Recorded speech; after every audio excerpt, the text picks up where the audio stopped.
Ce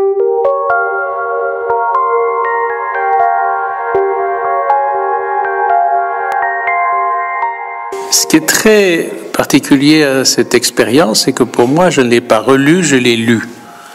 Je l'ai lu pour la première fois, parce que il y a beaucoup de passages du livre qui n'étaient pas présents à la mémoire, même qui avaient complètement disparu, ou que j'avais peut-être refoulé, je n'en sais rien, mais que j'ai découvert à la lecture.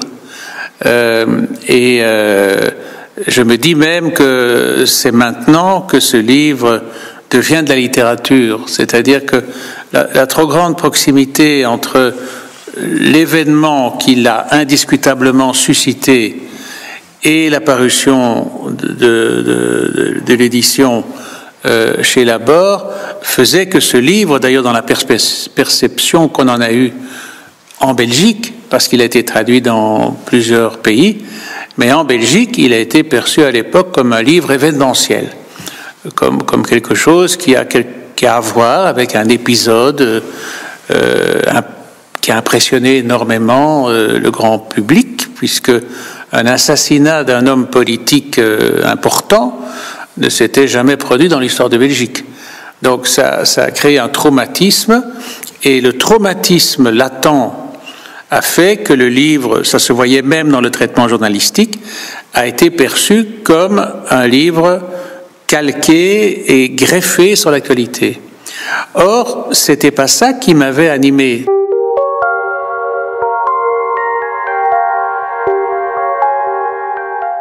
Ce qui m'a amené à écrire le livre, pour autant que je m'en souvienne maintenant, c'est une évolution plutôt, qui va de la Grande Roue vers ceci par Parades amoureuses.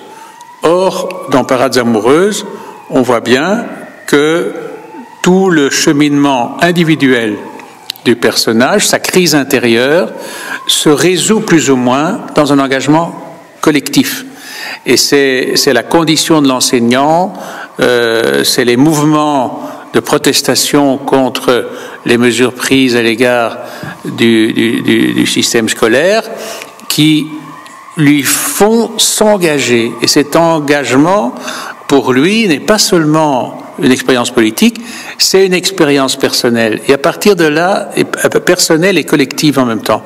Et à partir de là, j'avais envie de faire un livre, de toute façon, qui serait beaucoup plus politique, encore que le final de Parades amoureuses.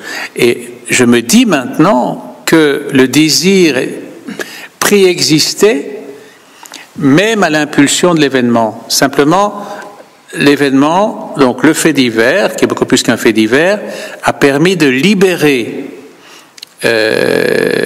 les esprits et de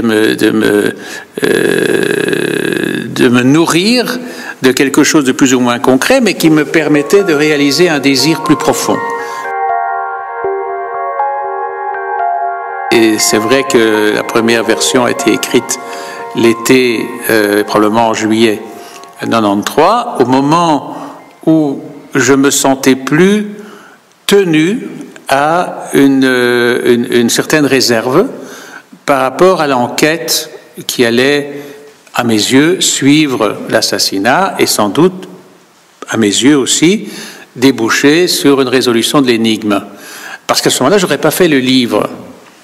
Le livre est surtout impulsé par ce sentiment de mystère. Et le mystère, il apparaît dans la métaphore initiale des fonds marins. Si le mystère avait cessé d'être un mystère, il n'y aurait jamais eu le ventre de la baleine. Mais en même temps, ce n'est jamais qu'un prétexte. Le désir de se colter avec la question de l'organisation sociale est premier.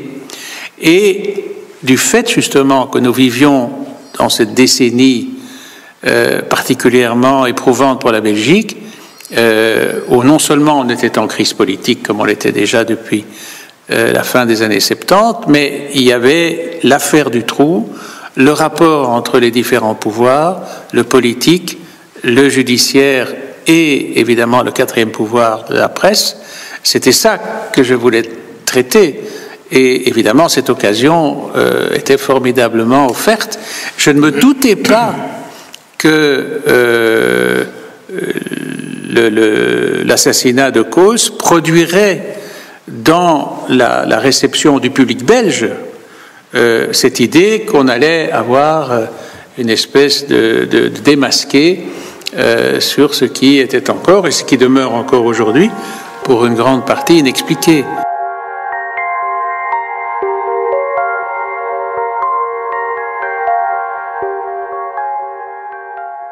L'œuvre littéraire présuppose un détachement de l'actualité immédiate.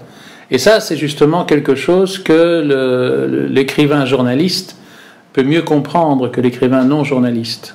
Parce que il y a vraiment une différence de statut, une différence d'écriture, une différence de contenu entre un texte qu'on fait pour paraître le lendemain et un texte et pour être lu le lendemain ou le surlendemain, que pour un texte dont on ne sait pas jusqu'où il va être un jour lu.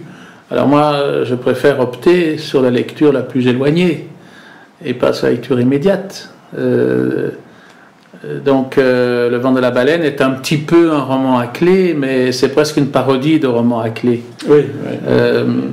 C'est pas ça l'important. C'est ce qui peut se véhiculer derrière sur la situation de la société démocratique contemporaine.